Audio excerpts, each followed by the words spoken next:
What's up guys, it's Will back again, and today's review is the drama film, The Florida Project. Directed and co-written by Sean Baker, The Florida Project takes place at a motel in Florida near Disney World. The film follows a mother and her daughter who live at this motel and live paycheck to paycheck as they attempt to simply keep their heads above water. The motel is managed by Willem Dafoe's character, and he often finds himself dealing with the various kids who often wreak havoc on the guests due to a lack of supervision. As problems continue to arise for these characters, their lives get more and more difficult. Alright, so I've been meaning to review The Florida Project for a while now. Similarly to I, Tonya, I saw it before I did the movie awards video, and I loved it enough that I felt the need to watch it twice. If you can catch this one in theaters, I do highly recommend you see it, but I think that ship has probably sailed, to be honest, considering it's on digital HD already. Regardless though, I think The Florida Project succeeds in how unconventional it is and how genuine it feels. With that said, considering that the film is somewhat unconventional, I don't think that everyone will love it. I do think that the majority of people will enjoy their overall experience with it, but I think it's going to resonate with people on a pretty wide spectrum. I say that because this movie feels so genuine, almost too genuine in a way,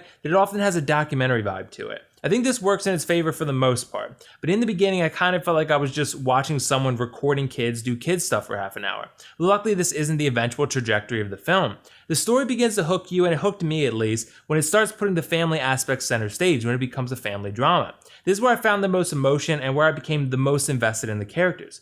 The reason that I became invested was because everything felt so real. I felt like I was watching real people struggle in the real world with real problems. And it works because it often doesn't feel like anyone is really truly acting besides Willem Dafoe, and it's like he's playing a character in this documentary or something. It's a really weird approach, but it works fantastically somehow. Let's talk about the performances though. I think one of my biggest regrets of 2018, just overall in life, is not nominating Bria Vinaite for Best Supporting Actress in my award show. What's crazy about that though, is that the director Sean Baker found her on Instagram. She had 3 weeks of acting classes before starring in the role, and that was it.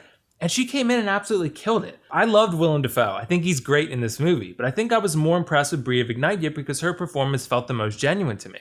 But this isn't to say the others don't feel genuine. Brooklynn Prince, who played Mooney, was also pretty damn fantastic. Every performance feels genuine, and this is one of the more remarkable films I've seen at making the characters feel like real people. It's highly immersive in that way. However, this is a film that's similar to Call Me By Your Name in the sense that there are certain commonalities and relatable themes, but at the same time a specificity to a certain type of childhood that's not going to be relatable to everyone. I love that personally, because this is certainly a coming-of-age story in several ways, and I like that it focuses on an environment that isn't the usual setting for the genre. The motel is like a character of its own, and the people that inhabit it bring so much life and personality to the setting.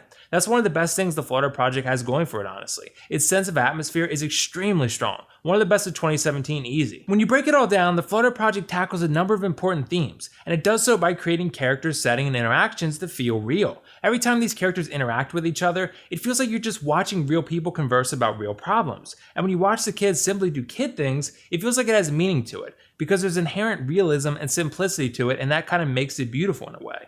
I like that The Florida Project doesn't pull any punches either. It shows you the mundane moments, but it also shows you the harsh ones as well. There's a lot of drama in that, because by spending time with these characters through thick and thin, and watching them live lives that may seem unusual to a lot of us, it's captivating, because it feels real, yet foreign at the same time. Like I said though, I can see how this isn't going to be a movie that everyone loves like I did. I think the documentary vibe is fitting for the story, but from a technical perspective, it's not going to be something that everyone falls in love with. Not to say this movie has a ton of enjoyment to begin with. I mean, it has some pretty sad moments, but you get what I mean. It's a sad movie, but it's sort of bittersweet, because you watch moments of happiness in situations that are full of something else. And when you combine that with the fact that at times the story can feel like a documentary, like I've mentioned several times over this review, I could see it not resonating with everyone like it did for me. But overall, I thought The Florida Project delivered an excellent story about growing up and the importance of family, exceptional acting performances, a gritty and documentary-like sense of realism, and a very strong sense of atmosphere. As for the cons, I'd say the first half hour or so is a little slow for me. Regardless, I'm going to give The Florida Project a 9.5 out of 10, and definitely recommend you check it out wherever you can, but only if you're into intense documentary vibe movies. If so, this is the film for you. So have you guys seen The Florida Project yet? What did you think of it? And if not, let me know why not. And also let me know your favorite movie of 2017. This is one of my favorites for sure. That's all for now though. This is WillFoxification signing off. See you in the next review.